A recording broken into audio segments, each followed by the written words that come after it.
All right. So, Everyone see that? yes. Okay. All right, Stephanie, I'm going to go ahead and turn it over to you. All right. All right, so I want to thank you guys for taking the time out of your afternoon to learn a little bit about Husson and what we have to offer here. My hope is that I'll be able to answer a majority of your questions, but with the transfer process especially, I do realize that there are a lot of questions that can be involved with that. So at any point, if you have any questions, even after this presentation in regards to Husson, the admissions process and so on, please don't hesitate to reach out to me and let me know. I'd be happy to help get those answered for you. I'm going to have my contact information on a slide towards the end of the presentation. So please feel free to write that down. And as I mentioned, reach out to me with any questions that you have. I know many of you may be familiar with Husson, but I'm just going to briefly talk about who we are, some highlights here. As you probably already know, we're only a couple miles away from your campus. So we're pretty close here in Bangor. Enrollment on the undergraduate side is about 2,860 students. We have about another 800, mid 800 on the graduate side. So pretty small campus in that regard. Our class size is really only about 18 students in a class. Major specific classes will probably be even smaller than that, especially if you're working within a lab setting.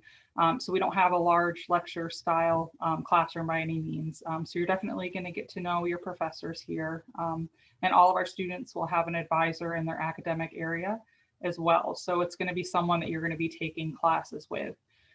We have a wide variety of programs here, 67 total. 19 of those are on the graduate or professional side. And those programs range anywhere from business to communications, criminal justice, technology, and so on. So I'll talk a little bit more in depth about those different areas as we move on through the presentation here. One thing that we really like to focus on is to make sure that our students are prepared to go out and either work or go to graduate school by the time they leave here.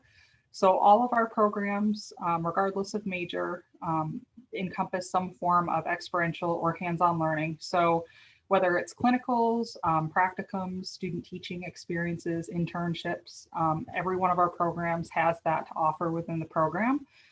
Many times those are introduced early on in the program.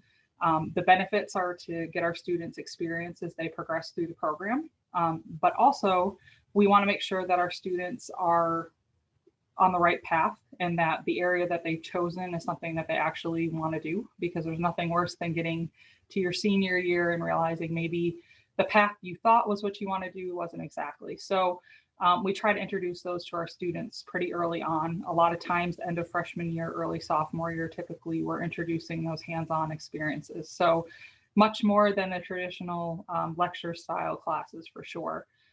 We also want to make sure that our students are successful when they leave. 96% of our students are either in graduate school or working in a field of study. So that's really kind of one of our goals, to make sure that we're helping students get to that point. As far as cost, with a private school, we are well below the national average. We're currently the lowest priced private school in the state of Maine, and the top 10 lowest priced in New England. So we try to make costs as affordable as possible. And we are accredited by the New England Commission on Higher Education. So that's something that's important, especially if you're looking to go to graduate school. A lot of times to move on, they require a degree from an accredited school. In addition to the school's accreditation, many of our academic programs also have their own as well. Talking briefly about each of the colleges underneath Husson University, we have our College of Business, which is currently the largest in the state of Maine. And about half of our total undergraduate enrollment, and even on the graduate side, is enrolled in a major under the College of Business. In majors within that, in addition to business administration, there's criminal justice, and then legal studies with the pre-law option, forensic sciences within that. We also have a school that we're starting up of School of Technology and Innovation. So those are going to encompass a new program, which is going to be a bachelor's degree in extended reality. So virtual reality would be underneath that. And also our T programs of computer information systems, web design and development, those specific areas. And many of our business programs you can pair with an MBA. which is total of 5 years. So our students essentially will start incorporating those graduate level courses within the 4th year of study. So coming in as a transfer student, obviously, after a transfer credit evaluation is done, you wouldn't be most likely looking at those 5 years. We would just kind of fill in the remaining requirements there. But you would have the option to tack on that MBA with many of the programs in the College of Business if you choose. And the nice thing about the MBA is that you can take the MBA here on our Bangor campus, or it is also offered online. So many of our students do work full time while they do that. So that's also an option as well. For any of you, if you've been on the campus recently, you'll notice that we're currently in the process of building a new College of Business building, which is going to be set to open in August of 2021. So if you're entering in the fall semester, that will be completely new. So any of our majors within the College of Business, most of your classes would be held within that building. So it's about 43,000 square feet. So something that we're definitely really excited about. We have our College of Science and Humanities. As you can see, the several different majors there. Exercise science is our pathway to physical therapy. So that's a pretty popular program there. Psychology program is drawing a lot of interest just in terms of how much you can do with that. We've also restructured that a little bit. So fall of 21, for students coming in with a bachelor in psychology, they can also have an option to enter in the Master of Science in Clinical Mental Health Counseling or the Master of Science in School Counseling. So like with the MBA, you would enter at the undergraduate level and you would start incorporating those graduate level courses while you're still here at the undergrad. We also have the health science program with the pre-med, pre-vet, and pre-dental tracks. And then of course our School of Education, elementary or secondary education. And we start putting our students in the classroom at the 2nd semester of their freshman year typically, so they can get those observation experiences in early on. And then of course they do their traditional student teaching in addition to 3 practicum style courses as well. And then undeclared is also listed in here, which I think is important to mention because we do have students that come in here that aren't exactly sure what they want to do. So they'll come in here as an undeclared student and they will work with an advisor in our Center for Student Success to try to figure out a path that they want to take. And then once they declare a major, they will switch to an advisor within that academic program. Our College of Health and Pharmacy, very health specific programs here. So we have our direct entry Bachelor of Science in Nursing program. We also have a lot of students that tend to stay on for the Master of Science in Nursing when they're done with that. We have a doctorate program in pharmacy, which is a total of 6 years. So students can, at the community college level, if you meet all of the requirements for the undergraduate phase, which is mostly science and math courses, can actually apply to come in at the graduate phase at that point. Physical therapy is a 6-year program, 3 years of undergrad, 3 years of grad. And as is the case with pharmacy, both pharmacy, physical therapy, and occupational therapy, even though those are graduate level courses, you'll also earn a bachelor's degree with those programs as well, which is a nice option to have for students. We also have the School of Communications, which is very popular here. So depending on what area you want to go into, we have the audio engineering track with the music production, post-production, and live sound, video film production. New that we started for fall of 20 was a bachelor in graphic visual design.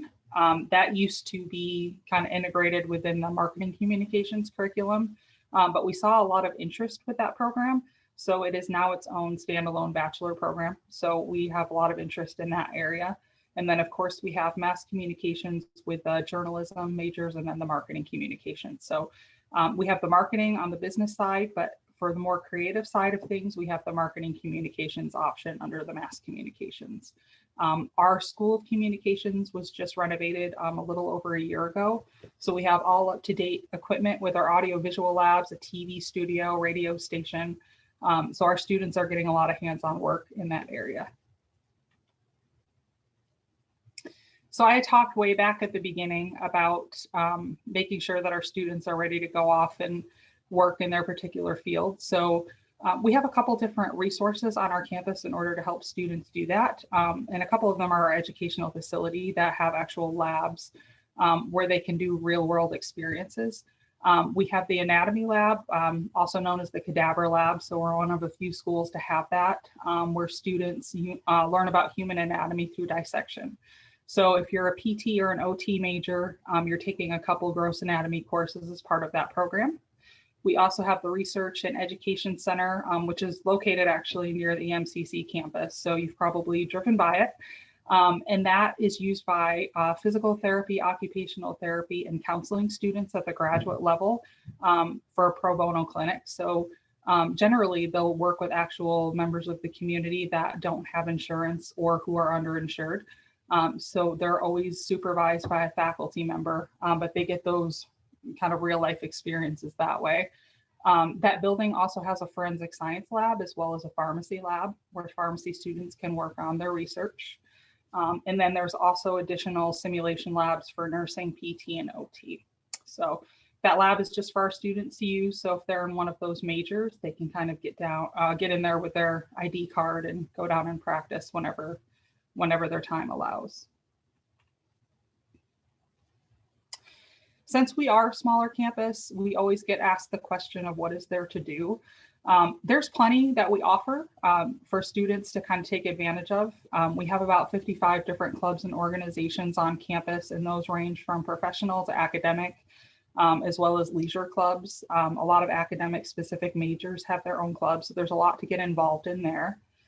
We also have a wide variety of intramural sports. So if you're not wanting to make the commitment to a varsity sport, but you're still wanting to get involved, about 400 of our students actually take part in intramurals. So a lot of ways to get involved there. And then also for a transfer student, you would have the option whether you wanted to live on or off campus, which is nice because we do require to live on campus for first year students if they're not within a 30-mile radius. But for a transfer student, you do have the option. And actually coming in at a higher level, you have some better options as far as the housing is concerned in terms of what your options are. So we have traditional style residence halls where you're going to share a room with another person. And then there are individual bathroom pods on each floor. We have townhouses that just got put up in 2017. So those are still relatively new. Where there's 4 people that share a townhouse with their own bedroom, 2 separate bathrooms, living room, kitchen. They have their laundry facilities there as well. And then the Darling Learning Center is our suite style living. So like with the townhouses, there's 4 people total in a room, separated by 2 double rooms with a living room in the middle. So as a transfer student coming in at a higher level, you would have the option to apply to get into the townhouses or the suite style living. We also have a lot of off-campus housing options that are within walking distance of the school. So if you're not looking to live on campus, that's also an option as well. And that's just some pictures of the rooms inside our laundry facilities. And then the bathroom pods that I was speaking about before. For students that want to get involved with fitness, like the fitness studio, we have a strength and conditioning center. We have a Furman Student Center where a lot of our student activities take place, usually about 40 to 45 each semester. You don't have to be a student athlete, so to speak, to use those facilities. So those are actually open to all of our students here on campus. So all you need to do is show your ID card to get into those facilities. And one thing I always like to mention as well is the support that you would get here and the options that are available if you find yourself needing tutoring or the writing center. Our Center for Student Success kind of encompasses a lot of different areas. So writing center, tutoring center are just a few. There's also the Accessibility Services Office. So if you're coming in with a learning disability, they'll be more than happy to work with you to see if the appropriate accommodations can be met.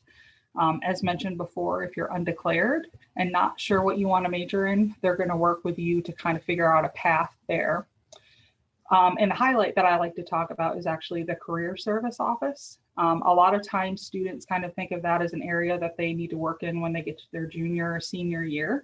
but they actually will work with our students right from the beginning. So a lot of it's going to be resume building. And as you kind of build those professional experiences within your program, they're going to help you add that to your resume. They're also going to help you with mock interviews and interview etiquette, and more importantly, the job search process. So our goal is to make sure that we're helping our students go out and get employed or go to graduate school.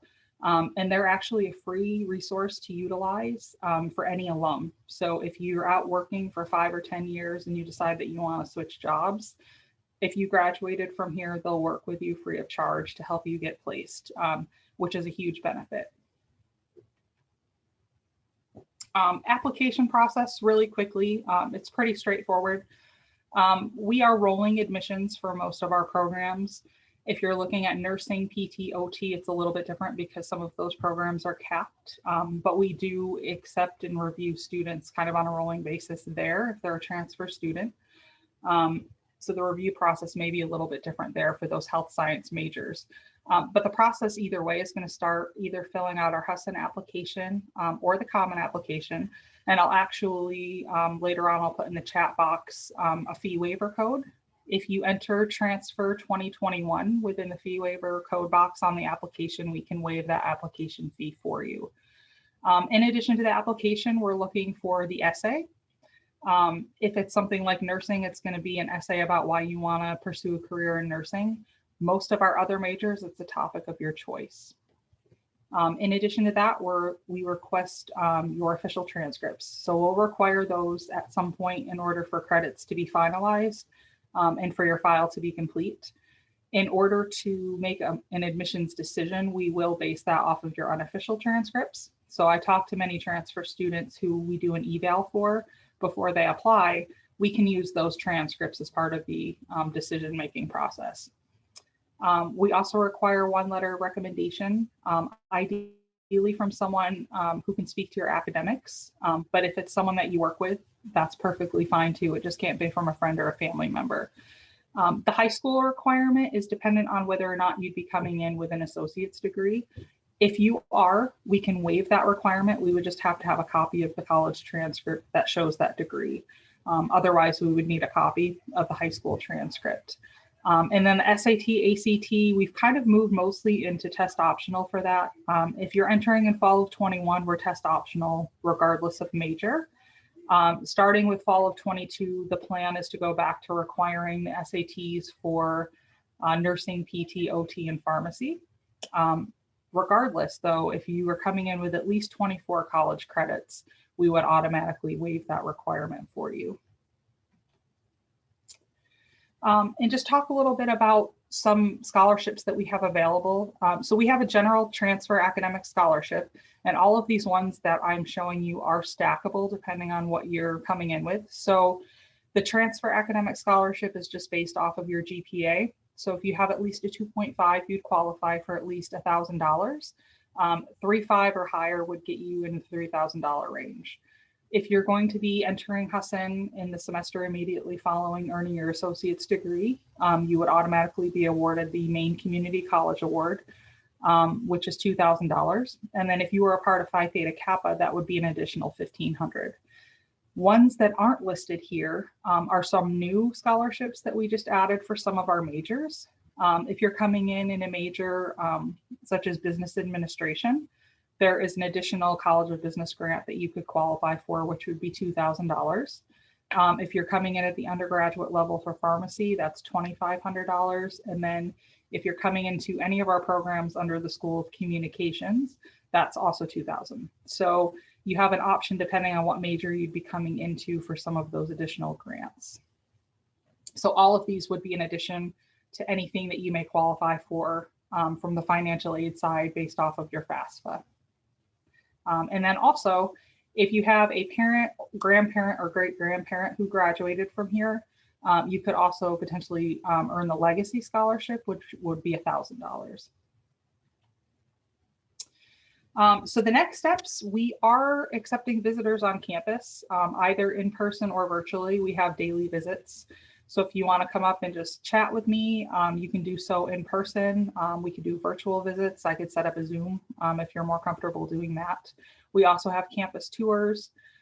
We have open house coming up in April. We also have some virtual events as well. So you would just visit husson.edu/visit to sign up for those. Or if you email me directly, I'd be happy to coordinate a visit with you as well.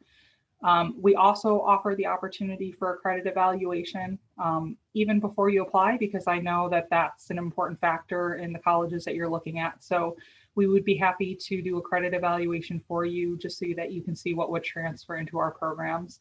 Generally speaking, you could potentially transfer in up to 90 credits, but I will say if you're coming into a specific major, like some of our communications majors or health science majors, that's probably not going to happen just with how specific those courses are. But something like business, for instance, there may be a little bit more flexibility there. But either way, we offer the opportunity for an eval. So all you need to do is email me a copy of your transcript and then confirm the program that you're looking for. And those only usually take a couple days to get done. So I would email that back to you when that's finished. So there's my contact information. So as I mentioned before, I just went over a lot of stuff. So if you have any questions on anything at any point, please don't hesitate to reach out either through email or by calling me. All right. All right. Thank you, Stephanie. So I know Jennifer had a question in the chat because she's obviously going to go in a psychology program. So she asked if the new program requirements for psych have been released yet with the changes to the English requirements. Do you happen to know that? So all of our new requirements come out in June. So my advice, since we've had the conversation about, so let me give a little background. So in the past, we've required 2 composition courses for all of our programs. They've kind of moved away from that and they're requiring just a college writing course. So in some situations, if a student is coming in with a Comp 2 course, there may not be a place for that to transfer into. So we're discouraging students, if they're looking at us, to kind of keep that in mind, to take that second communications course, because we can't guarantee if that's going to come into the program. If it's something such as business and there's an open elective, we may be able to make that work. So those new curriculum sheets are subject to change each year and they are published in June. So we would know in June whether or not that requirement has changed for the psychology program. So some of our programs already made that change. Accounting made that change this past year. So we're kind of in the process of making that change with the rest of our programs. So if you have an option and you haven't taken that second course, for our purposes here, we can't guarantee that it would work, but we do understand that students are looking at multiple colleges and it may work somewhere else. So that's a completely personal choice on what you want to do there. I just don't have an answer at this point, probably until June, as to what that curriculum is going to look like. So I wanted to ask, you know, you mentioned that you're doing visits both in person and virtually. So, you know, we actually visited like a week before, before everything kind of went awry and we were kicked off campus. So we got there like just kind of in the nick of time. Like, do you envision us being able to bring a group of students to campus in the fall or for another visit, or what advice do you have for that? Yeah, no, I'm very hopeful that that would be the case. So we actually are able to hold some accepted student days on campus where we can cap it off at 25 students, 50 people total. So as of right now, and on campus is definitely an option as long as we kind of work out a space where people can physical distance properly. Yeah, and hopefully for the fall, things will keep looking better. That's our hope. We understand the importance of being able to bring people on campus in a safe way if we can. So that's why we've tried to make that work, because many of our students that are visiting haven't had the opportunity to visit other places, unfortunately. Right. So yeah, we'd be happy to make that work for the fall if we can. Yeah. So has your administration kind of released their vision of what they think things will look like for students in the fall? Yeah, so what they're planning on as of right now is to keep things the way that we have for the spring, which is we do have students here on campus living in the residence halls, taking in-person live classes. A lot of our general education courses have either an in-person or an actual online offering, so students have the flexibility to do an online for those specific courses. But a lot of programs like nursing or forensic science, it's really hard to do everything completely online. So what they've done is they've kept those classes in person, but they've alternated and made it more of a hybrid. So for our science labs, half of the class may go in the actual lab at noon, and the rest may come in at 1 o'clock, and they kind of split it up that way. So they're still getting that in-person experience, but they're not all there at the same time. So when they're not in the actual lab, they're doing the rest of it kind of on their own. So it isn't an ideal situation anywhere, but we're trying to make it work the best we can. Because as I mentioned, with a lot of our majors, it's really hard to give students what they need when we're completely online. So, and I'm sure you're struggling with that where you're at as well. So just try to keep working at it. We're planning on being here in the fall, hopefully a little less online by that point, but we're going to kind of keep evaluating things as we get a little bit closer. Right. Okay, great. Yeah, I mean, we're still kind of waiting official word about what's going to happen. Basically, all we've been told is that more in-person classes will take place, but to the degree which that's going to happen, we're still kind of waiting a little bit. So yeah, and I think they're kind of waiting a little bit to make that call. Yeah, See what happens over the summer. Absolutely. Yeah. So I'm definitely, I mean, I know that, Jennifer's here, and then she's mentioned to us a couple of times that that visit we made to Husson definitely, that's the reason that she wanted to go there. That really pushed her over the edge. So I know that's a really important opportunity. So I hope that we'll be able to give students that again sometime in the next year or so. Yeah, absolutely. So, all right. Well, thank you, Stephanie. I have your contact information, and I'll be in touch. And if any other students have questions, I'll make sure that I direct them your way. And again, this is recorded, and I'll be sharing this with more people. So I appreciate your time today. All right, sounds good. Thank you, everyone. Thanks, Stephanie. All right, so for the second half of the program, we're joined by UMaine. Karen, this is the first time we've kind of seen each other's faces, so thank you for joining us. Really appreciate your time today. So I have enabled sharing if you have some sort of presentation that you would like to share, and then I'm sure we'll have some questions for you at the end. Absolutely. Well, thank you so much for having me. I really appreciate it. It's nice meeting you finally. Yeah, let me get my screen shared real quick. And I do have a very short presentation, so don't panic. But I'm here for questions whenever. We have lots of ways to connect with me, either via phone, Zoom, information sessions throughout the spring semester. So you'll be able to find me no matter what. Let's see. Are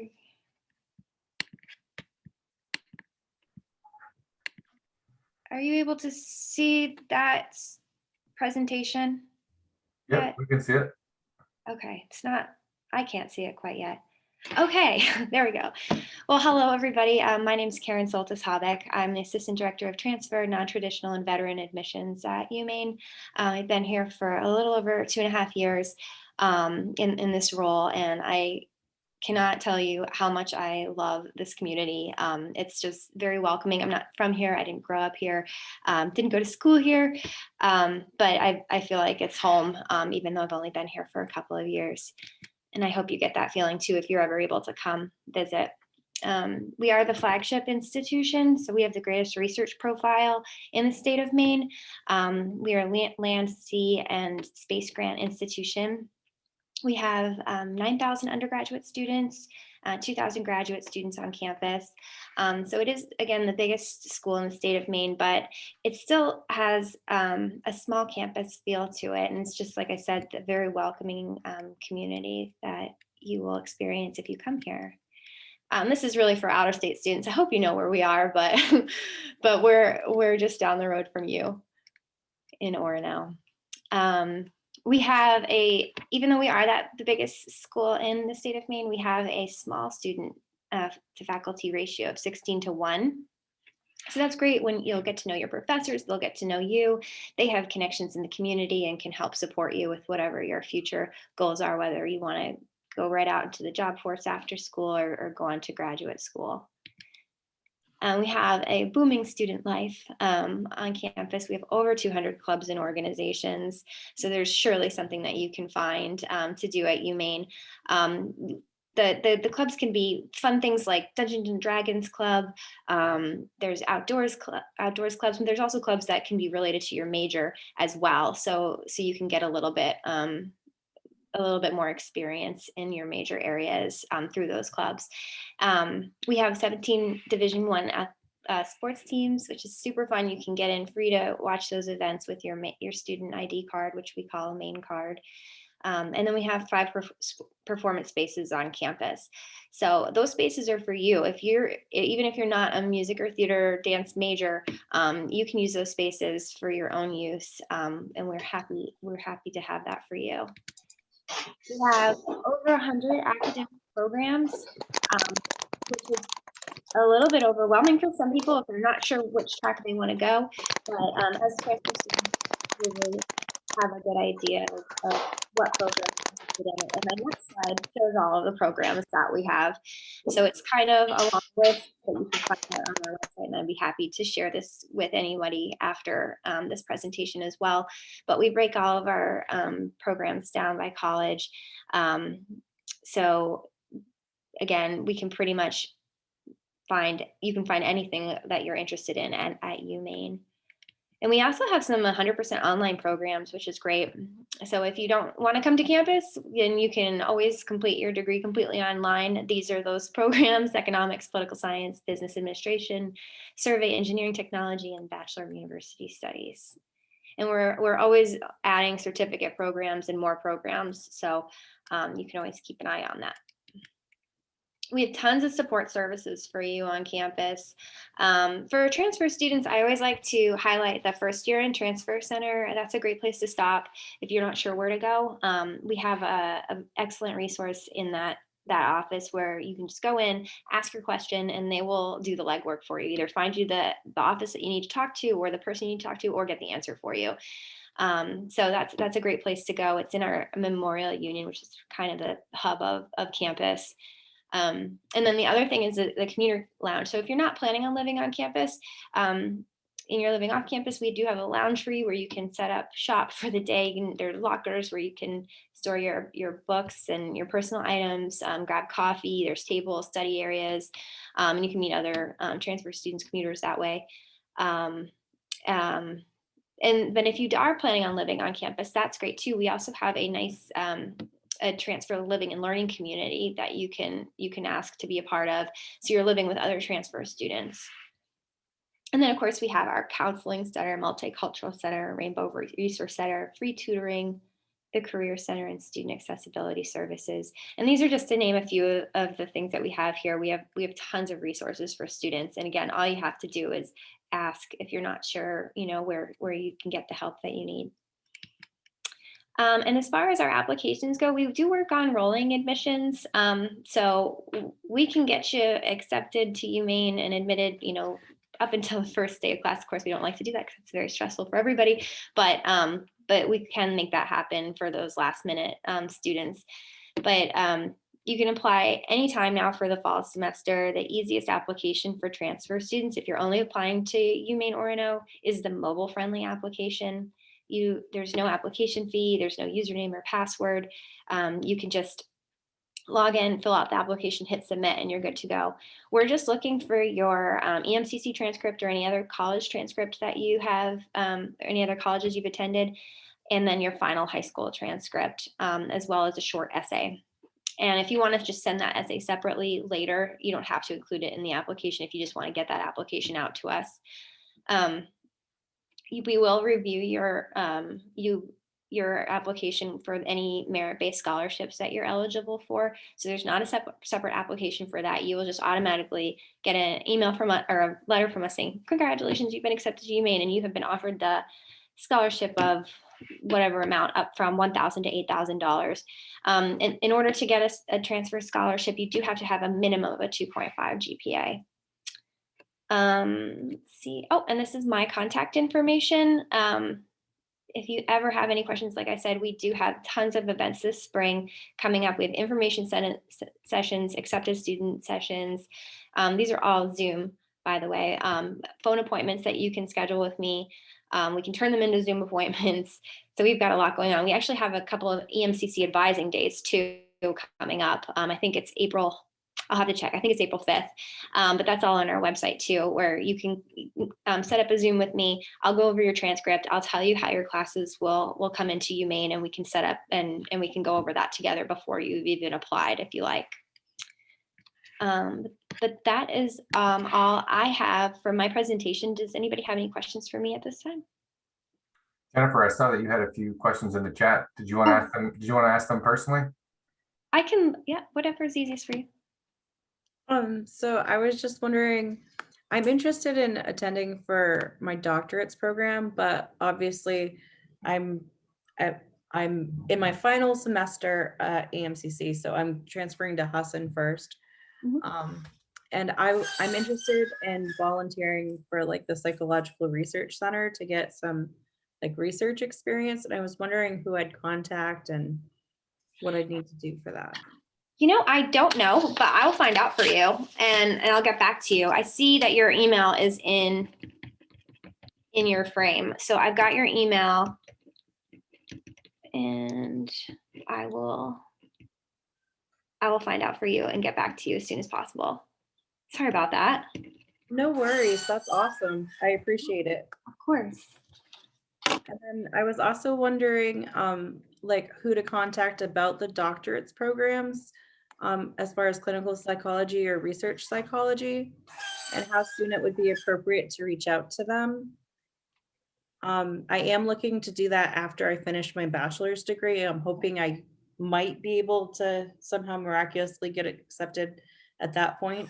Yeah, I'll get that all in a big email to you. I'll find out who you need to talk to and what the timing is for that, because I'm really out of the loop with that level at UMaine. I'm so sorry, but I'll find out for you. No problem. Thank you. Yeah. And then my last question was, I was wondering if UMaine offers Hindi as a foreign language. No, unfortunately we don't. Sorry. It's hard to find. I remember looking into that for you, Jennifer, and I couldn't find it anywhere in Maine. Yeah, I know. Or even New England Oh man. that I could see. But it just fascinates me because I know I was looking at a list of like the most common languages downward, and it's actually a lot more common than say Russian and some other languages. So the fact that it's not offered so readily, it just kind of surprises me. Yeah. But that's a topic for another day. Yeah. One of the Those other are good things, questions, Jennifer. I will definitely get back to you though on those other items. one of the other things that I wanted to mention is that University of Maine does have a TRIO student support services program, just like us. So those of you who are going to transfer should definitely apply to the TRIO program there. I know the last time that we went to UMaine before COVID hit, we actually got to visit the TRIO room and met with director Eric Chapman. So it's a pretty robust program they have over there. They have, I think they're funded to serve 400 students at the University of Maine, I believe. I don't know if you met Eric Chapman yet, Karen? I have not actually, or if I have, it's been a while. Maybe when I was brand new, but I haven't seen him lately. I Yeah, haven't seen really anybody lately, as many of us haven't. right. Yeah, I was on their website earlier today, just looking at all the staff, and I was just like, oh man, they got like 13, they have like 13 staff members, and we have like full-time people. We have like 3 full-time people and then about 12 part-time people. So it's a pretty serious program they have over there. So it's definitely something. One of our students, she was in TRIO at AMCC. She graduated and she went to UMaine for her education degree, and she's one of our peer mentors and tutors, and she was part of their TRIO program at UMaine as well while she was there. And she had nothing but good things to say about it. I know, I can't believe I didn't have that on my slide. I'm gonna add that right after we get off the Zoom. I was reading in the news about that giant donation that you guys got from the Alphon Foundation, and I saw that there's like 90 million or something that will be dedicated to the athletic facilities. Is there other money set aside for other like academic programs or facilities as well that you guys have planned for the future? Yes, and I should know more about that. But it is broken down into different areas. and over a certain timeline. And I can direct you all to our website that talks about that as well. Let me see if I have that here. Or maybe I can maybe I could email it to you after. That'd be fine. Yeah. That would be great. So I'll kind of ask the same question that I asked kind of Stephanie at the end. So, I think it was a little bit before you took over for Sharon. We brought a group of students to campus, and we got to meet with Trio. We had dinner on campus. We got to go to a hockey game. We had like a really, really good, well-rounded experience there. Are you guys having groups on campus at this point for tours, or how is that working at this point? Yeah, we are having very limited number of tours right now, and actually, I think they're mostly filled up for what we've had scheduled for the spring because they're so limited, and we're only offering tours to accepted students for the fall semester who are in the state of Maine, or no, Okay. sorry, New England. So those have been filled up, but we're planning on having the most traditional college experience starting in the fall. That's what our chancellor has announced, and that's what we're planning for. We're still going to have, the masks and the social distancing and have those safety precautions and testing all in place, but we're going to have everything on campus as traditional as possible. Great. So for students who want to live on campus this coming fall, are they going to be required to get the vaccine? I don't know the answer to that question yet. I don't know if they've made a decision. I know they've been talking about it. I'm not sure. Right.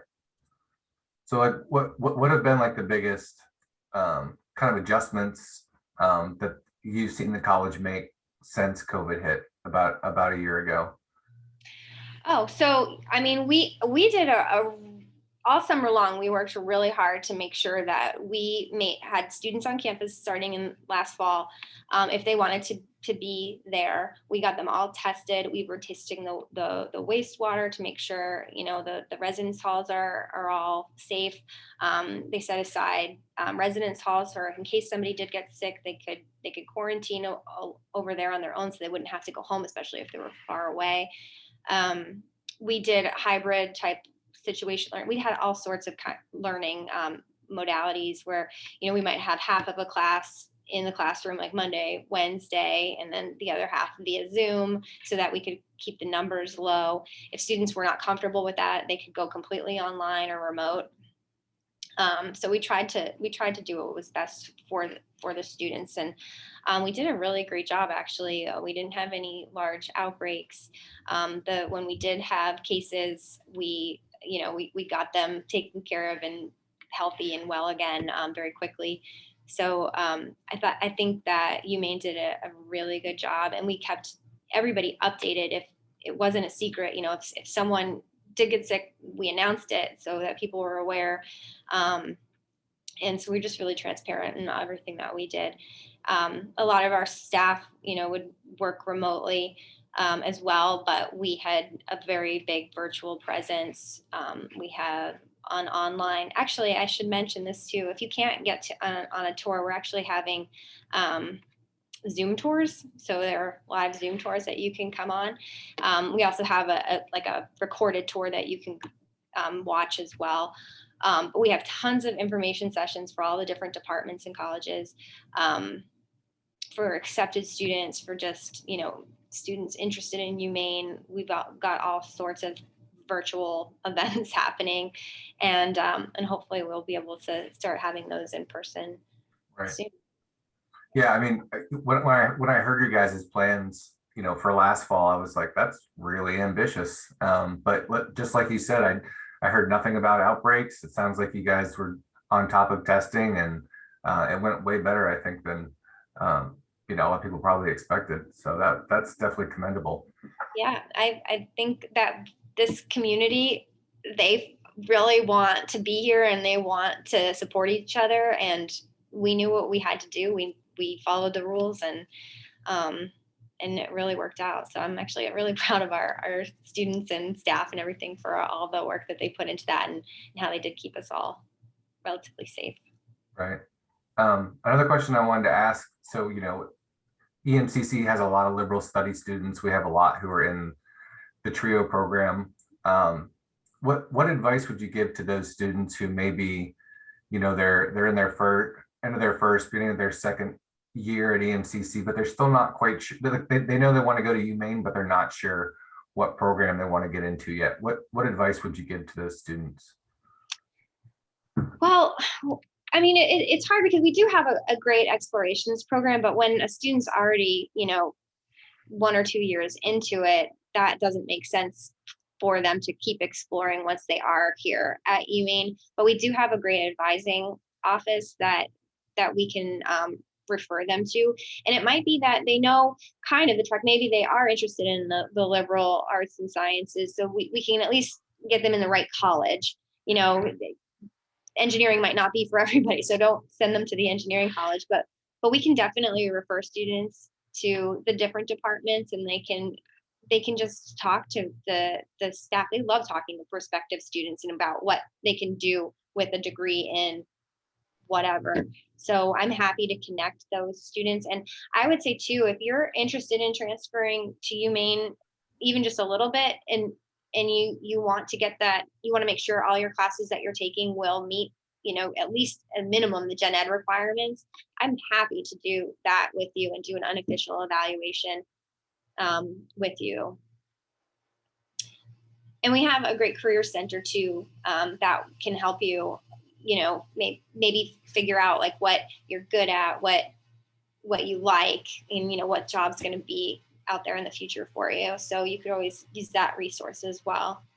Right. Yeah. I mean, honestly, that's something that EMCC does not have. That we have no sort of career resources really whatsoever. So you mentioned advising. So students at UMaine, I assume they're probably typically assigned a faculty advisor. Are they also assigned like a secondary person from the more like traditional advising team, or what does your advising model look like? It depends on the department. Some will have a faculty advisor. Some will just have an advisor. So it really just depends on the program. Right. And you mentioned tutoring when you were talking about your support services. And that's free to all students? Yep, it's free. It's free to students, and it's a peer tutoring program. So the tutors that you'll be using have actually taken the exact class with the exact professor that you're going to be tutored in, and they earned a certain grade for that class before and went through training on how to tutor you. So yes, that's free to use, and all you have to do is go to the office and ask for help. Right. Are you guys doing like virtual tutoring right now, or are you doing in person, or both at this point? I'm not actually sure. I'm assuming that there is probably more virtual tutoring happening, but I don't know for a fact. Right.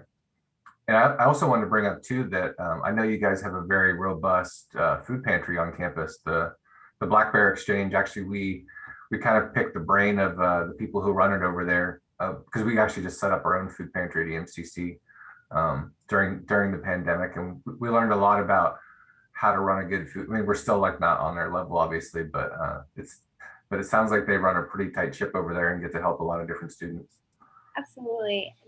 I'm telling you, this campus is amazing. There is so much going on.